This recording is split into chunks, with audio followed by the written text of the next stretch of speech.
Olá, meus queridos, a paz de Senhor Jesus, a nós aqui de novo.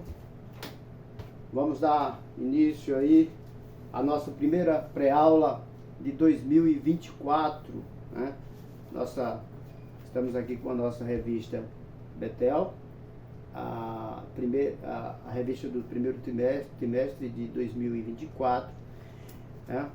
Tendo como título Família, um projeto de Deus, moldando lares estruturados, saudáveis e estabelecendo um legado de valores segundo a Bíblia Sagrada. Muito boa essa revista, varões e varoas, porque vai falar sobre família, né? Nós temos aqui 13 lições muito boas falando sobre família. O autor dessa lição é o pastor Valdir Alves de Oliveira, da Assembleia de Deus de Madureira, lá em Brasília, Distrito Federal. E as 13 lições são: primeira, o projeto estrutural da família. Segunda, namoro, noivado e casamento. Terceira, a Bíblia Sagrada como manual da família. Quarta, vida conjugal, espelho do relacionamento Cristo-Igreja. Quinta lição, importância da família para a sociedade. Lição número 6, desafios de ser família nos dias atuais. Número 7, família, os cuidados com a era digital e com os idosos. Lição número 8, família, uma obra em permanente construção. Lição número 9, família, primeiro ministério e maior patrimônio. Lição número 10, relacionamento ideal entre os cônjuges. Lição número 11, relacionamento ideal entre os pais e filhos. Lição número 12, o verdadeiro sentido de serem dois em um. E a lição de número 13, que é a última, personagens bíblicos que salvaram suas famílias. Então, os irmãos percebem aí que são lições maravilhosas, extraordinárias, que irão aí fazer a diferença, né, nesse trimestre aí que se inicia de 2024.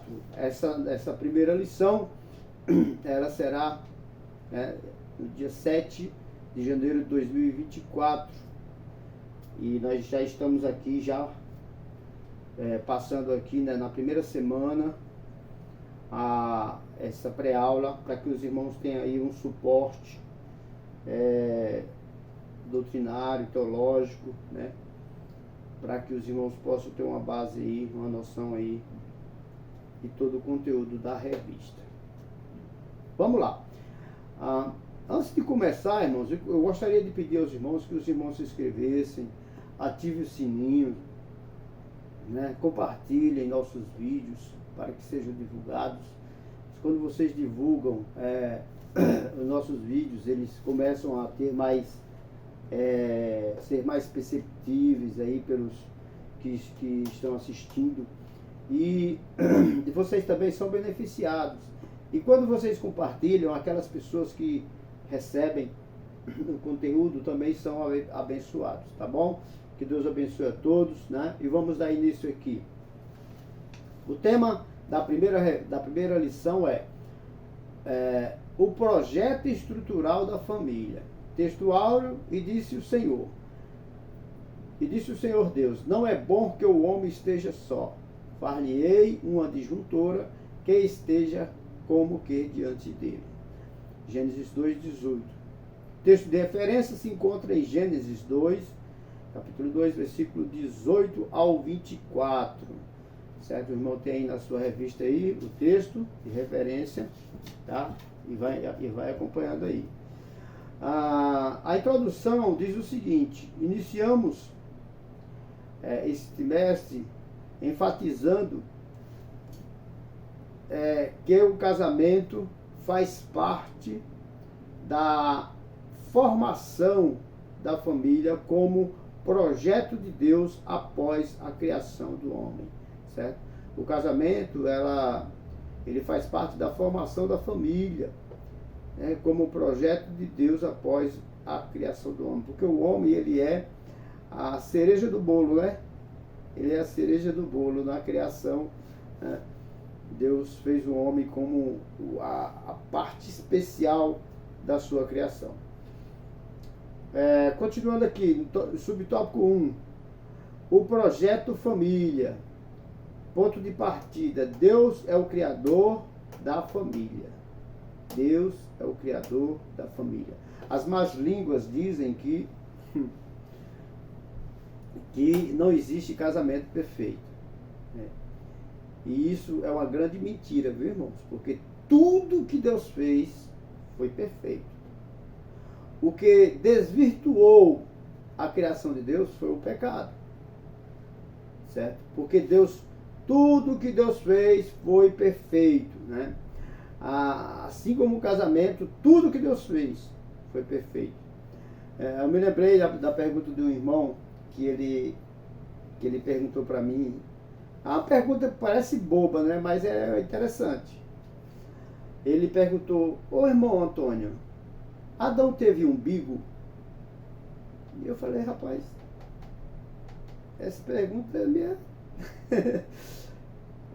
Ele disse: não, porque Adão não nasceu da barriga da mãe, ele já foi feito pronto. A Bíblia diz que Deus formou ele do pó da terra, soprou nas narinas dele, e ele foi feito um ser humano.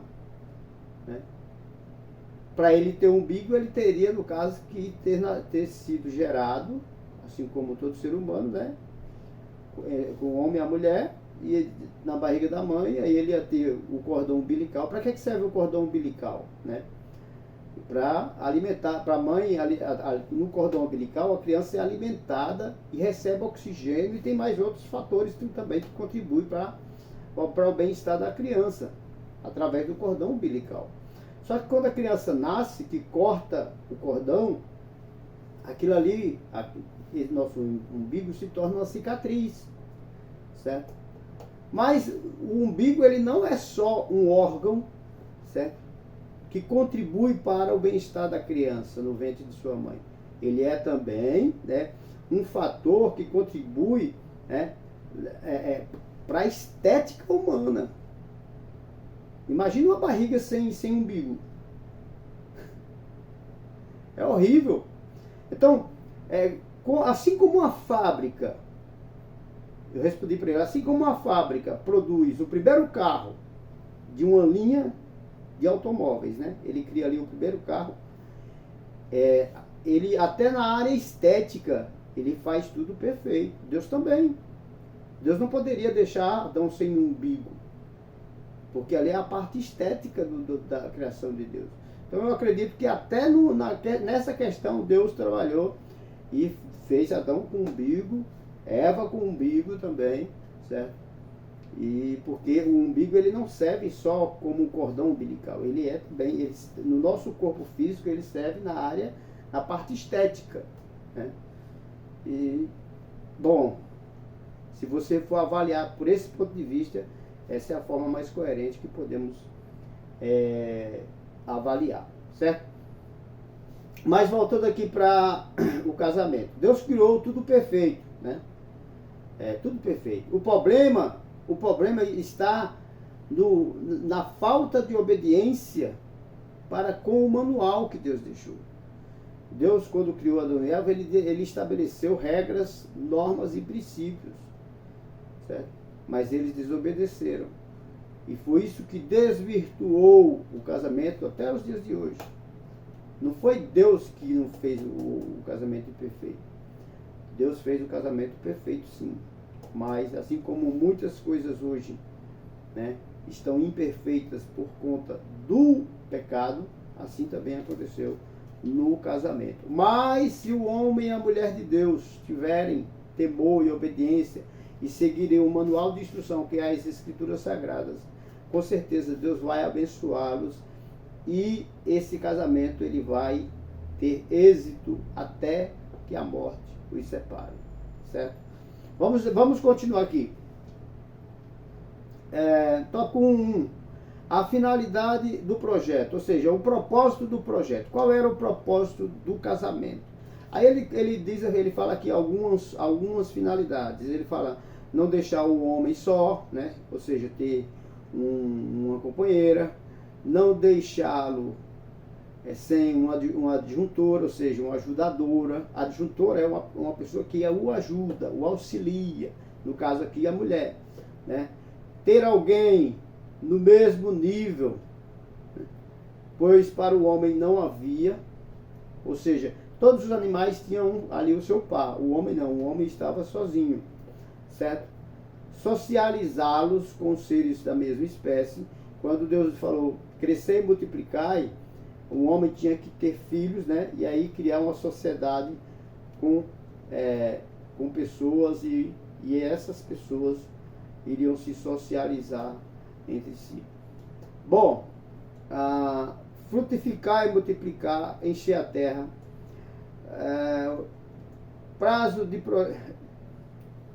Número 5, frutificar e multiplicar, encher a terra. Número 6, prazo de projeto, ou seja, o projeto tinha um prazo, né? Qual era o prazo? Sem prazos de validade, não tinha prazo. Até que a morte os separe.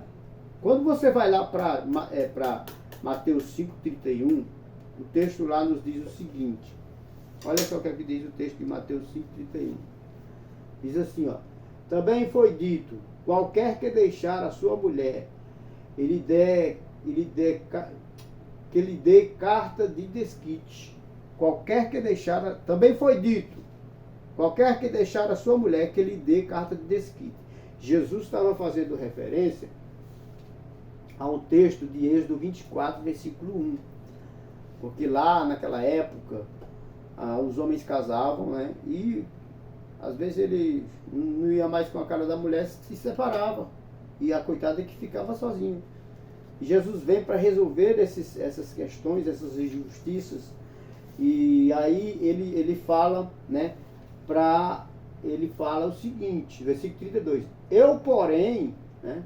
Vocês falam que é dessa forma que tem que fazer. Eu, porém, olha só, esse porém de Jesus é ele querendo confrontar o erro, né, que haviam na nação de Israel por conta dessas atitudes. Eu, porém, vos digo que qualquer que repudiar uma mulher, a não ser por causa da prostituição, ou seja, de traição, né, a não ser por esse motivo, qualquer um que deixar uma mulher, faz que ela cometa adultério. E qualquer que casar com a repudiada, comete também adultério com ela. Ou seja, Jesus está dizendo, ó, se você largar sua mulher, se não for por causa de traição, porque esse era o único fator que Jesus deixava passar. Se for por causa de traição, até aí tudo bem. Mas fora isso aí, se casou, meu amigo, tem que ir até que a morte os separe. E aí, Jesus disse, se essa mulher ficar sozinha, se você separar dela por separar mesmo, se ela quiser casar com outra pessoa, ela vai estar cometendo adultério e você vai ser culpado. Certo? E a pessoa que casar com ela também vai cometer adultério. E você vai ser culpado do mesmo jeito. Também. Então, Jesus, ele estava colocando, sabe, tudo, como é que chama? Estava colocando tudo, os pingos nos is, né? Para falar de forma mais clara. Colocando os pingos nos is, porque o negócio estava feio. Certo? Então Jesus, ele explica esse fator aí que havia lá no período da nação de Israel. Lá no tempo de Moisés. E por último ele coloca aqui o manual de instruções para a família. Como eu já falei, o manual de instruções é as Escrituras Sagradas. São as Escrituras Sagradas. A Bíblia Sagrada é o manual de instrução para você ser bem-aventurado no seu casamento. Vamos lá. Tópico 1.2. Investimentos do projeto. Investimentos do projeto. Amor. Sem amor, o projeto esfria, né? Responsabilidade, presença de Deus, cooperação, certo? compreensão. Tudo isso aí, se não tiver amor, tudo isso aí, ó, não tem valor nenhum no casamento. Então, o amor, ele é o ponto, ele é o principal, certo? Existem 4 relações múltiplas do amor nas Escrituras. Na palavra grega, a palavra amor na Bíblia, ela é a mesma. Só que existem 4 relações múltiplas sobre o amor. Ou seja, 4 tipos diferentes de amor na Bíblia. Entendeu? E como é que eu vou saber? Eu leio a palavra lá, tá da amor. Como é que eu vou saber que tipo de amor que é? Pelo contexto. Certo? Pelo contexto.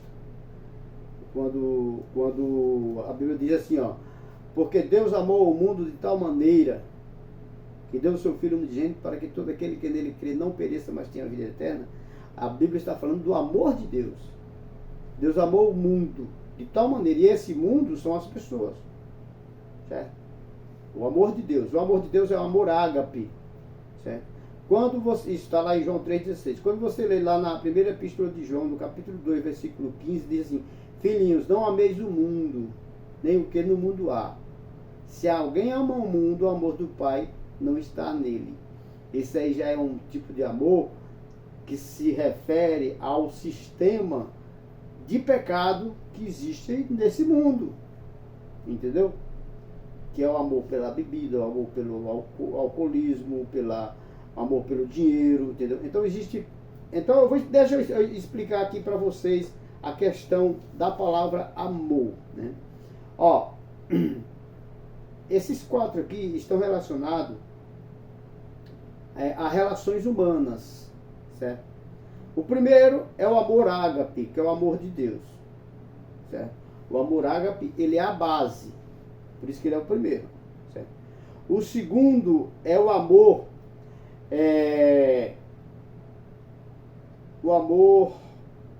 estóge, que é o amor familiar, que está sobre o amor de Deus, está em cima do amor de Deus, como se o amor de Deus fosse a base.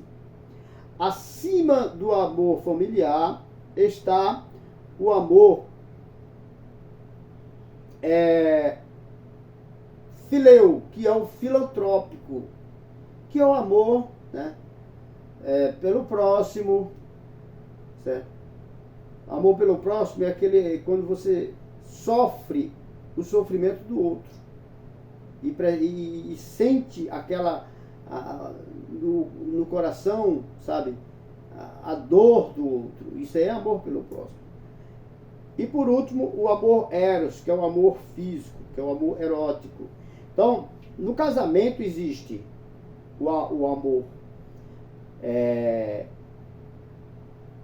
amor estóge, que é o amor do homem com a mulher. Esse amor estóge eu não expliquei direito.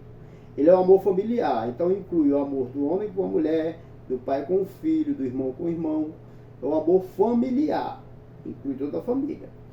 O amor eros é o amor entre marido e mulher, o eros, certo? Que é o amor erótico, o amor da relação que o homem tem com a mulher, porque o sexo ele não é pecado, o sexo ele se torna pecado fora do casamento, mas Deus fez o sexo para o casamento, certo?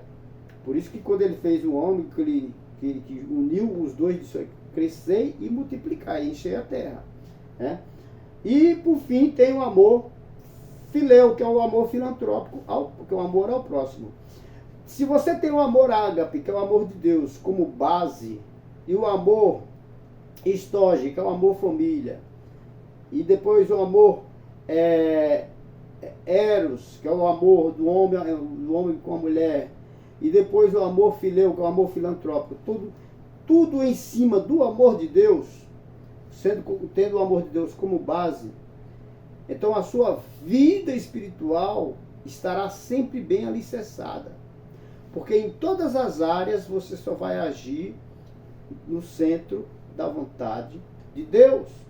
Porque você está tendo o amor de Deus como a base. Por isso que lá em Gálatas 5:22, quando fala do fruto do Espírito, diz assim, ó, porque o fruto do Espírito é amor, o primeiro fruto é o amor, porque é o principal fruto.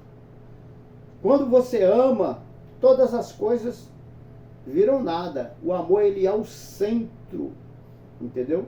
Aí o texto diz, porque o fruto do amor é amor, alegria, paz, longanimidade, que é paciência, benignidade, bondade, fé, mansidão e temperança. São 9 o fruto do Espírito.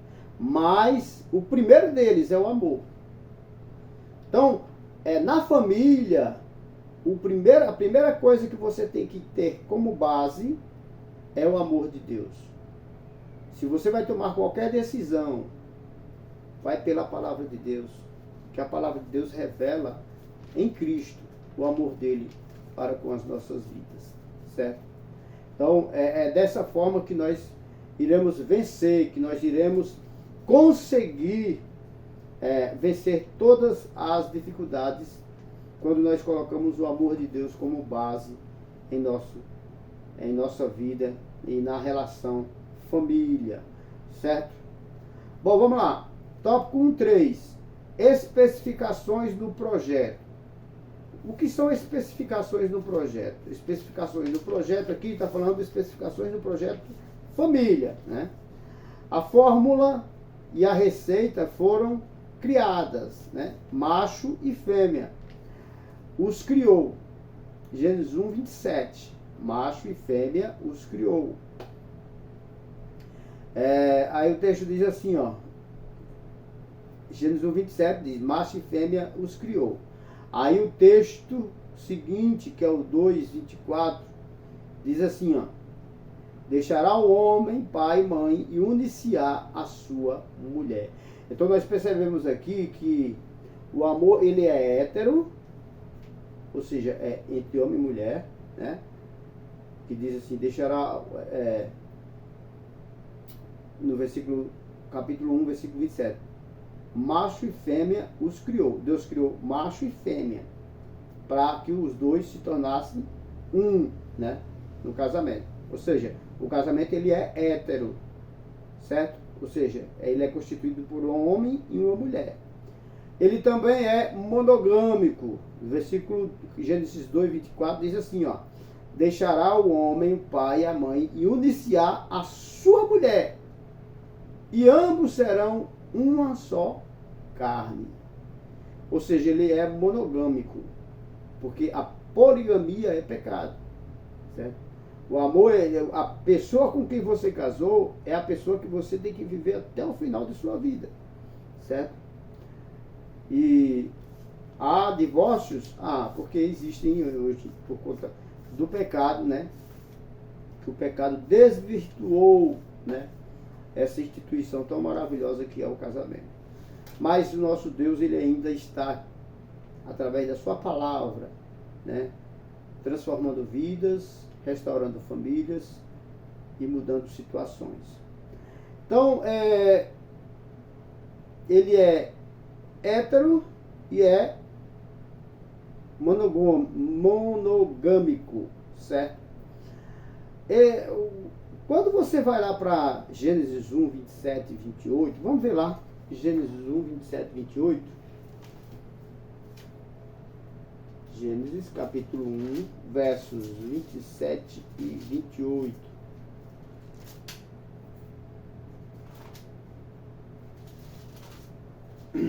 Esse tema ele é muito bom porque ele é bem atual e é necessário para a igreja nesses últimos dias. Gênesis capítulo 1, versículo 27 e 28 diz assim, ó. E criou Deus o homem, a sua imagem, a imagem de Deus o criou.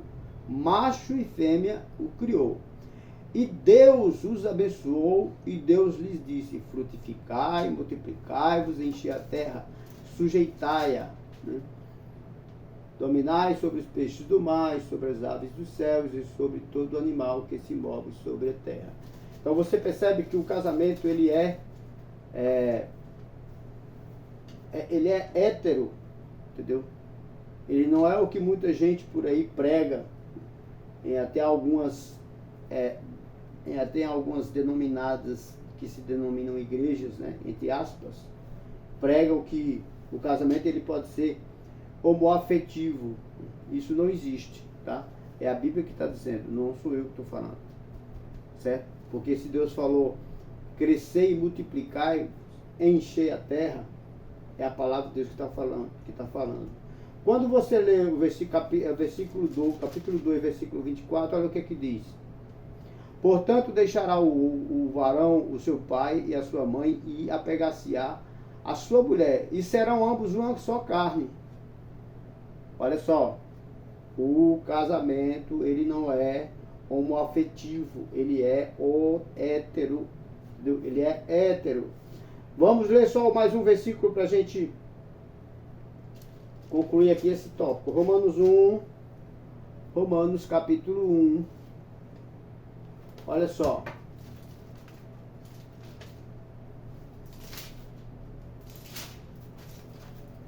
Versículo de número 26 e 27. Diz assim.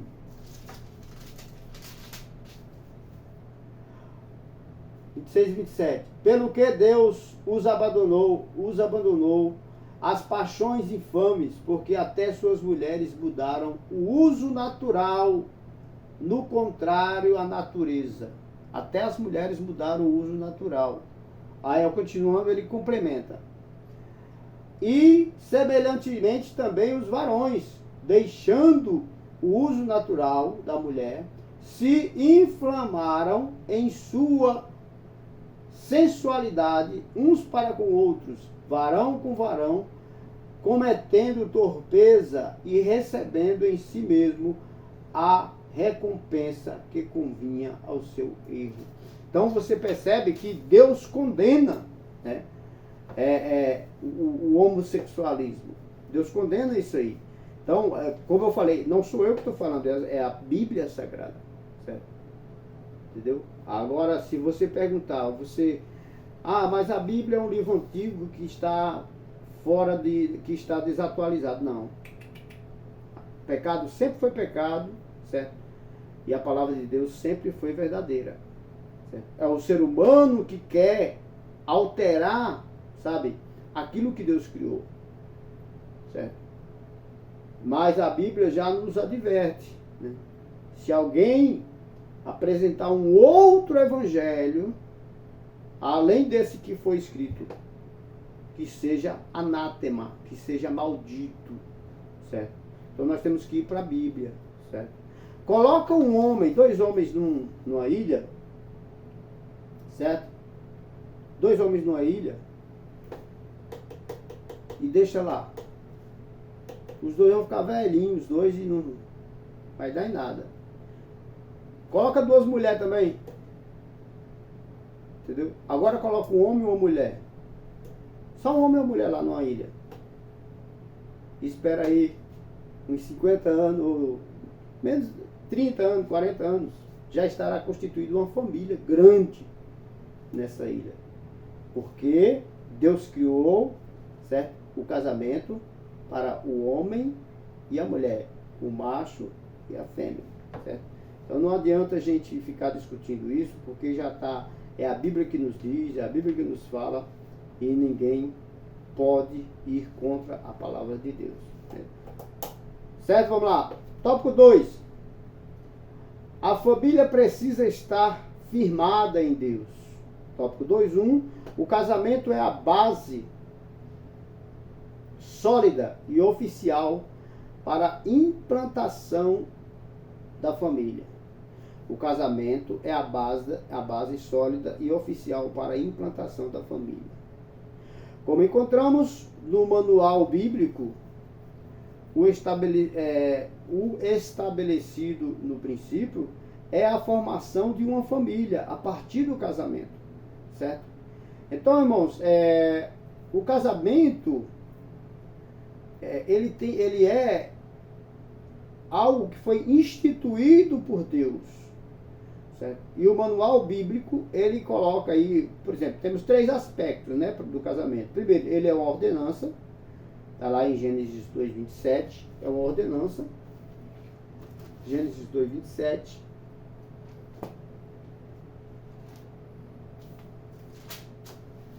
Gênesis 2, 27. Ou é acho que é 1, 27. Eu errei aqui.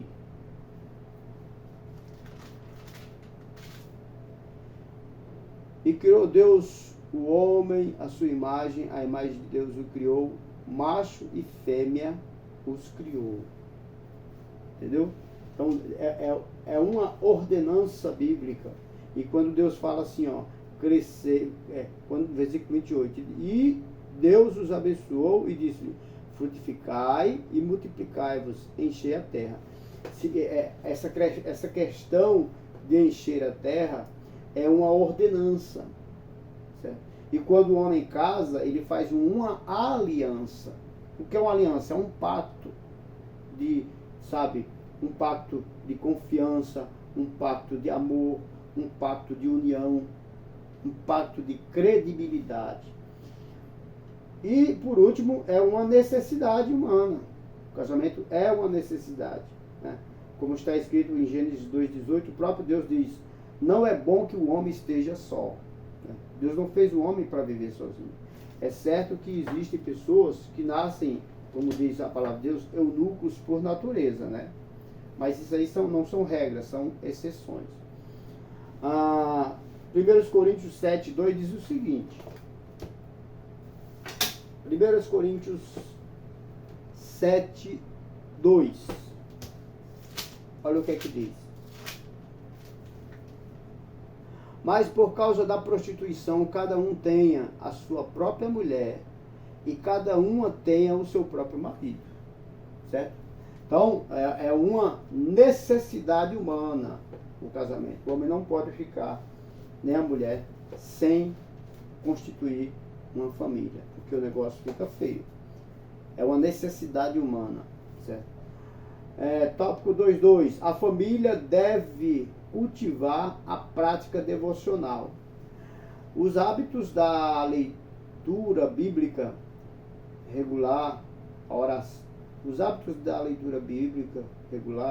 a oração coletiva e individual e ouvir louvores no ambiente familiar. Tudo isso aqui faz parte da família cristã, certo? A leitura da palavra de Deus, a oração, o jejum, certo? Tudo isso aqui. O Salmo de número 1, ele é muito lindo. Ele fala no versículo 2, Salmo de número 1. Olha o que ele diz. Versículo de número 2.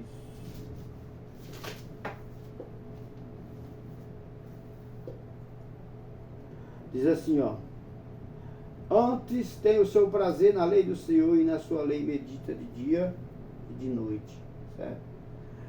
Ele começa dizendo: bem-aventurado o varão que não anda segundo o conselho dos ímpios, nem se detém no caminho dos pecadores, nem se assenta na roda dos escarnecedores. Antes tem o seu prazer na lei do Senhor, e na sua lei medita de dia e de noite. Tem pessoas, irmãos, que se convertem, no começo ele é uma bênção. Aí chega uma época que ele nem na Bíblia pega. Ele só pega na Bíblia quando vai para a igreja. Entendeu?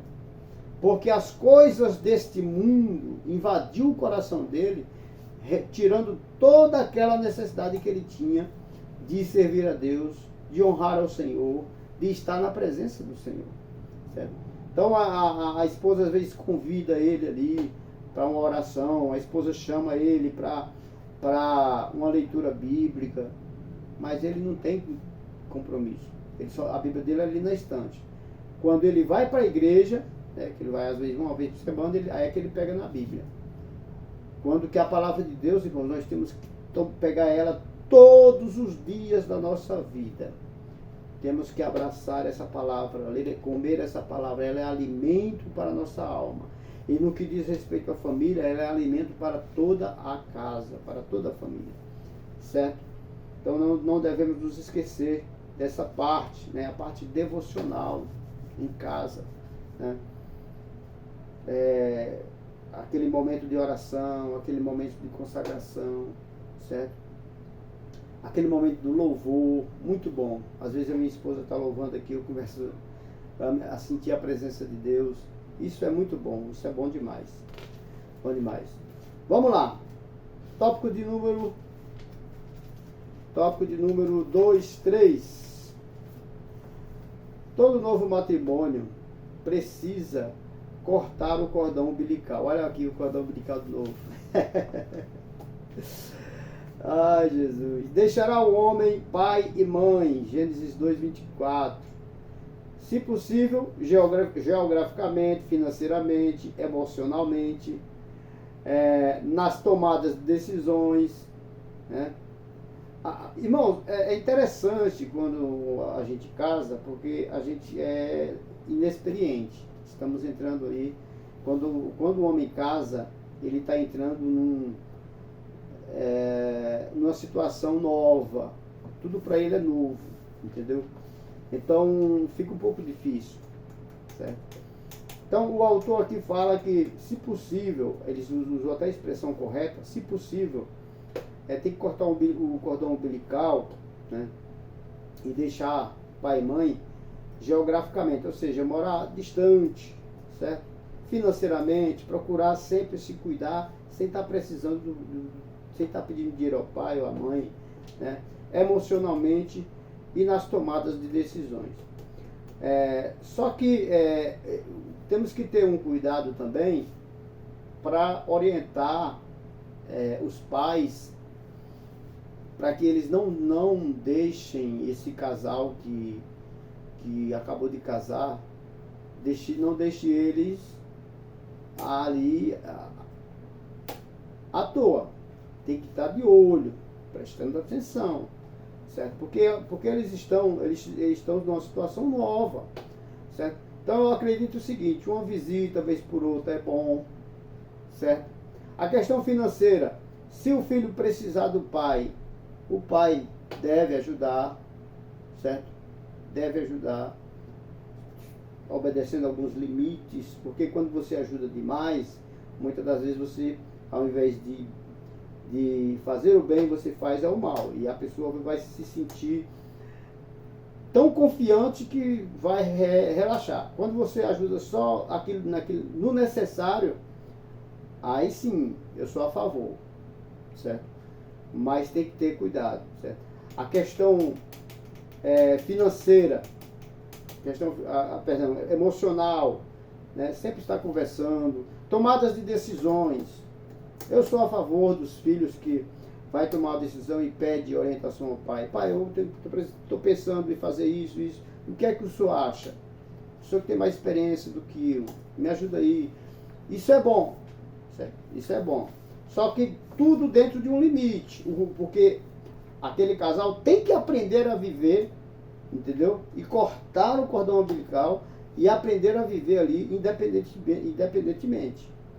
Fora, sem ter totalmente o respaldo, o apoio do pai e da mãe, entendeu?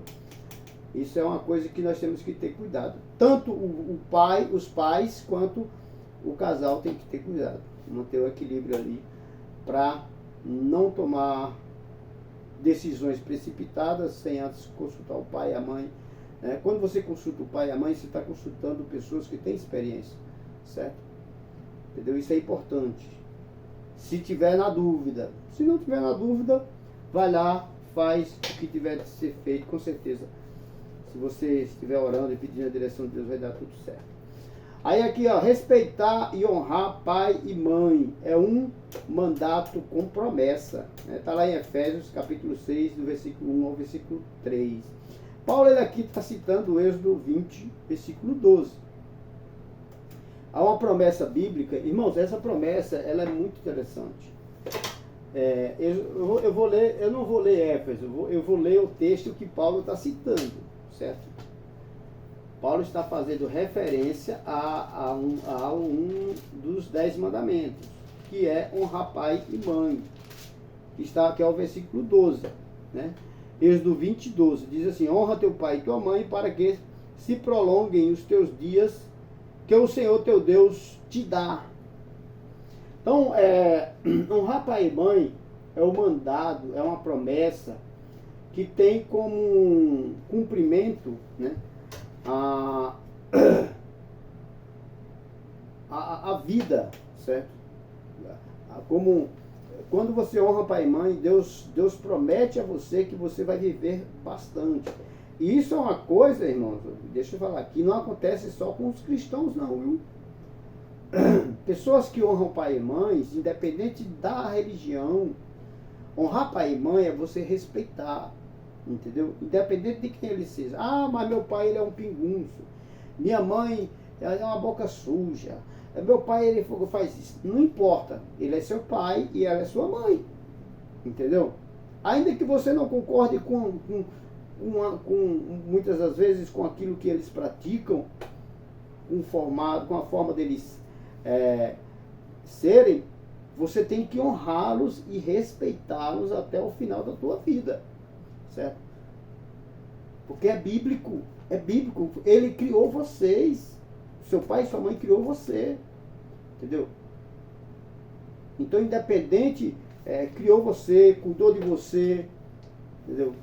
Independente de qualquer coisa, você tem que honrar seu pai e sua mãe. E se você fizer isso, pode ter certeza, você vai viver longos dias sobre a terra.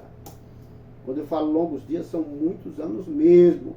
Porque Deus, essa promessa aqui, é uma promessa que ela não tem, é incondicional.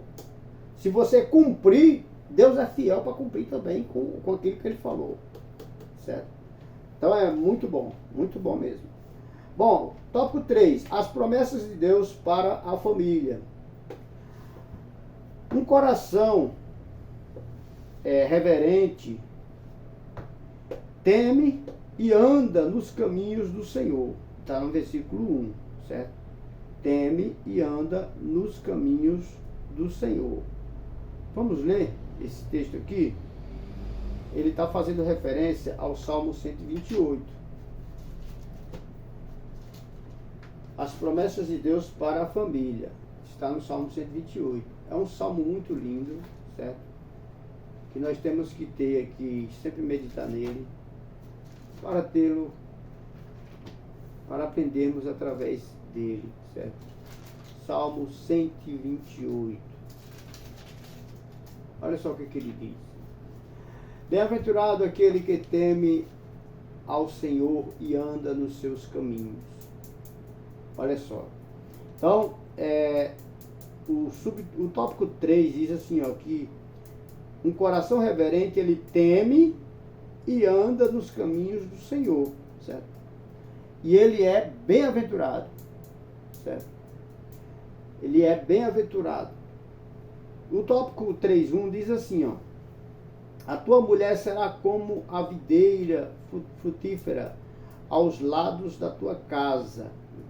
O salmista, no Salmo 128, versículo 3, compara a mulher de um homem temente a uma videira, que é admirável na sua frutificação, fonte de alegria para a sua casa.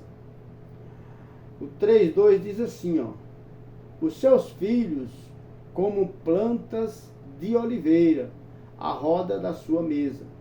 O salmista, também no Salmo 128, versículo 3, agora aqui na parte B, ele compara os filhos de um homem temente a Deus, um homem que teme a Deus e anda nos caminhos do Senhor. Ele compara os filhos desse homem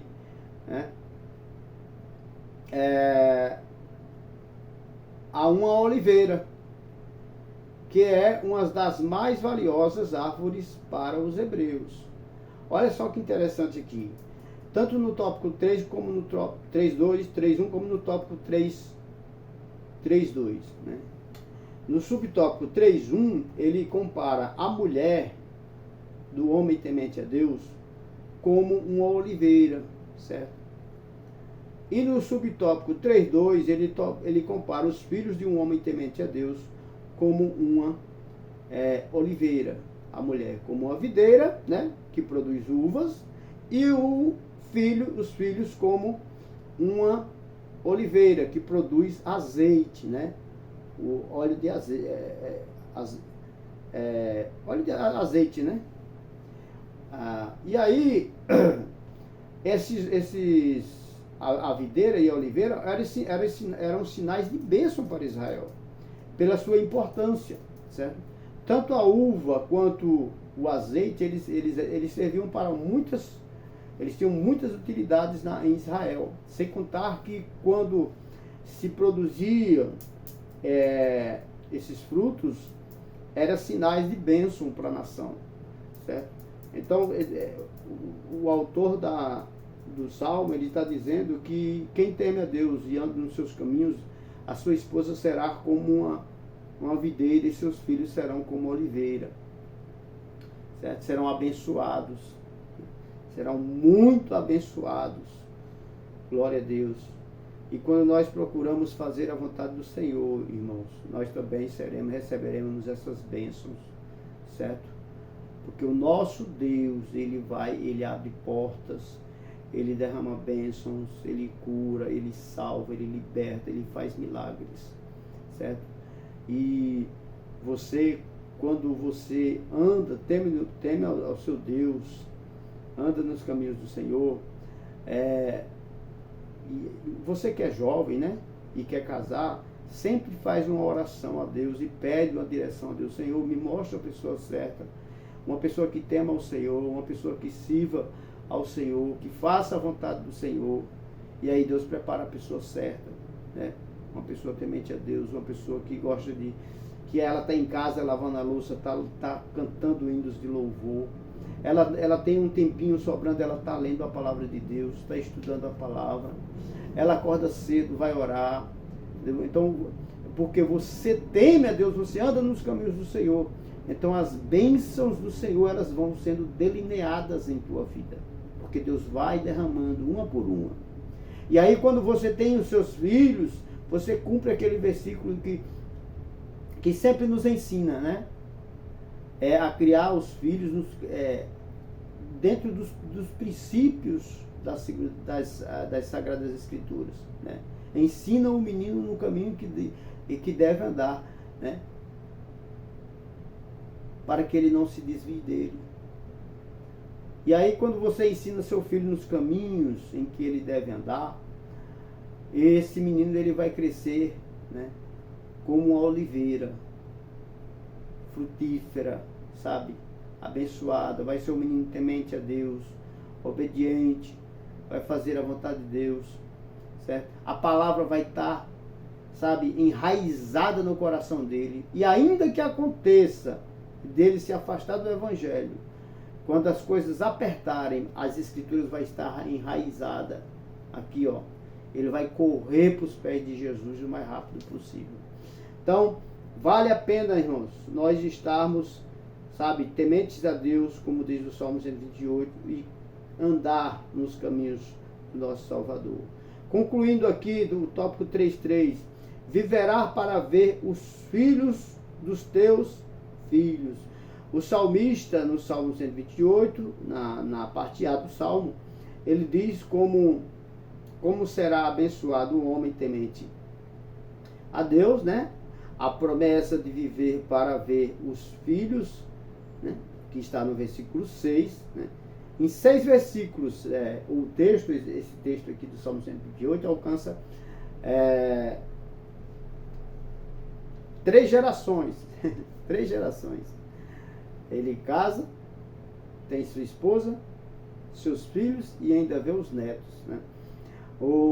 Aí ele diz assim: o Senhor te fará contemplar até a 3ª geração, certo? Êxodo, capítulo 20, versículo 12. Então, quando nós somos cristãos de verdade, nós honramos nossos pais e nós procuramos fazer a vontade dele e oramos para tomar nossas decisões, o casamento é abençoado, os filhos são abençoados e até o nosso futuro, certo? O texto de Êxodo 20, versículo 12, diz assim: honra teu pai e tua mãe para que vivas por muito tempo sobre a terra, certo? Então a família, como diz aqui, é um projeto de Deus, mas quando nós obedecemos, se obedecermos o manual, né, o manual de instrução do produto, que é o casamento. Se nós obedecermos, o casamento vai ser uma bênção, certo? Uma bênção, porque o Senhor vai nos dar respaldo, o Senhor vai nos dar força, o Senhor vai nos dar condições de vencermos todo e qualquer obstáculo, certo? E aí você vai ver seu filho e os filhos dos teus filhos até a terceira geração. Que Deus abençoe, tá? E que nós possamos continuar nesse temor, sabe? E caminhando nesse caminho maravilhoso que é a palavra de Deus. Um abraço a todos, fiquem todos na paz do Senhor Jesus.